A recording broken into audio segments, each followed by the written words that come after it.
Well, President Obama expected to speak about his renewed push for tougher gun laws in tonight's State of the Union address. He recently has cited Australia's gun control laws as a model for what could be done here. Greg Palcott joins us live from London. So, Greg, what are these laws exactly, and tell us about the results? John, they are being called the most stringent gun control laws in the world. And that's why perhaps President Obama has drawn attention to them.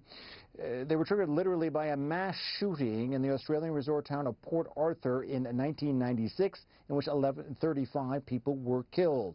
And that led to super strict gun measures, the centerpiece being the ban and the buyback by the government of automatic and semi-automatic weapons. That resulted in something like 1 million guns being turned in.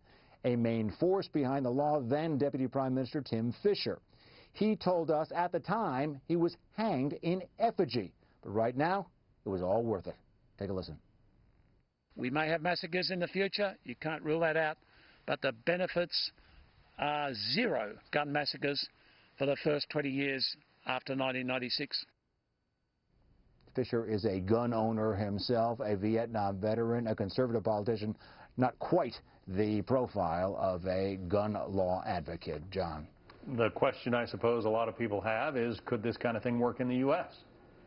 Well, that's one question. And also another question, John, is it working there? We spoke to a lot of people in Australia. They do have some questions. While gun violence overall is down, they say it was going down anyway. They say law-abiding gun users there have been stigmatized, and there are enough illegal guns around for the bad guys to do damage with. Case in point, a siege in a Sydney coffee shop back in 2014, in which a gunman using an illegal weapon held cafe workers and customers hostages. 3 people were killed there. As for whether it could work in the U.S., John, the gun buyback approach is described as a non-starter by many in Second Amendment America. A similar program in the States would result in something like 100 million guns turned in. Take a listen. When they talk about things in terms that seem innocuous or like common sense, that we point out exactly what they mean.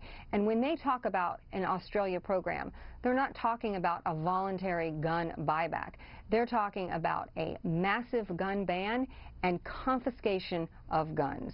And Americans won't tolerate that.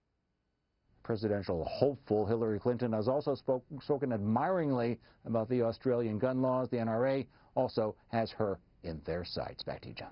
Greg Palcott from London. Greg, thank you.